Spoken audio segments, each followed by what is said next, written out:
This July, I revisited the Cathedral Our Lady of the Angels by Spanish architect Rafael Moneo. In this video, I like to offer 3 observations: the rerouting of the sacred, the ceiling as a concealed sound machine, and the alabaster as a cosmological filter. In 21st century Los Angeles, a church is a metaphysical machine at the speed of cars. Let's begin with speed. Unlike its European predecessors, Our Lady of the Angels is surrounded by cars, not just local speed limits, but the full velocities of the 101 freeway. This is more than just a sight condition, it's a cultural context of Los Angeles. Historically, the cruciform of the cathedral was not only in the plan to organize the buildings, but it performed a political function urbanistically. Take Siena, for example. There, the Duomo occupies the top of an incline, where the nave aligns with citizens on foot. Urbanistically, the speed of the space in front of the cathedral becomes a matter of civic infrastructure. Gatherings and congregations where slow conversations, debates, and other informal encounters can take place here, but with the facade of the church as a backdrop to mark the occasion. Cathedrals were therefore not only built solely for religious purposes, they punctuated civic life to public discourse. However, in Los Angeles, Moneo breaks the cross. By dislocating the cruciform plan, Moneo reroutes the procession away from the expected front towards a bent entry sequence. Is this sacrilegious?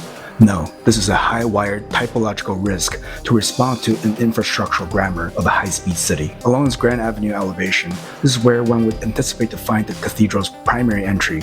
However, this is not the case. Instead, the journey begins behind the apse, along a meandering path far away from the logic of a similar typology. This dislocation is not only functional, not merely symbolic, it's a contextual move that says the speed of Los Angeles deformed the cross. A piazza above the apse is now the pedestrian cove, complete with access to parking and pay meters. Driving along the 101 is in itself another experience, because at that speed, the cathedral becomes a billboard. My second observation is about the ceiling. Whereas traditional cathedral ceilings may include vaults or domes, or more accurately, cylinders and spheres that could perform acoustically before the modern audio systems, the ceiling panels of Our Lady of the Angels conceals a gap stuffed with equipment. No frescoed heavens populated by saints and angels. Moneo's flat ceiling is a technological field, a muted coffered volume concealing a vast array of acoustic, audiovisual, theatrical, and mechanical systems. One might recall the Wiley Theater by O.M.A. Rex, a building in which the mechanics of stagecraft are rendered architectural, but where the Wiley Theater externalizes its superfly,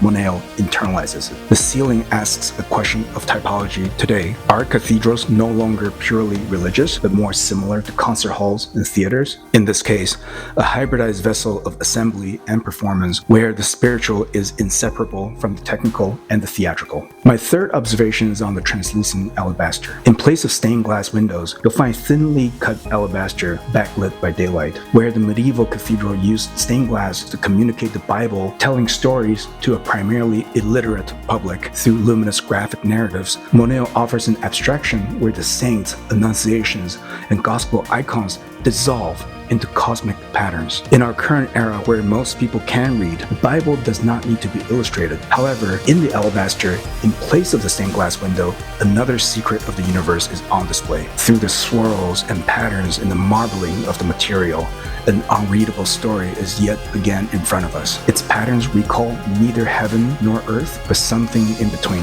The natural flows of space dust, the slow-moving galactic specks of nebula, the mysterious realms beyond the Hubble telescope. These walls do not teach us about God, they return us to our inability to comprehend, because nature is a site of metaphysical unknowables. Over 20 years later, this building remains one of my favorites in Los Angeles. Perhaps this building is under-discussed because religious architecture no longer anchors contemporary architectural discourse. But Our Lady of the Angels deserve renewed attention, not as an icon, but a typological transformation. Through this project, Rafael Moneo reopens the question of what the sacred can be in a modern metropolis, where faith must negotiate with speed, technology, and knowledge. It's a typological recalibration. If you enjoy this breakdown, please consider a like, share, or subscribe. We will be visiting more buildings in the coming weeks. If you have a building you'd like us to visit, please share it in the comment below. My name is Jimenez Lai, and sometimes the secrets of the universe are found when we cut rocks open.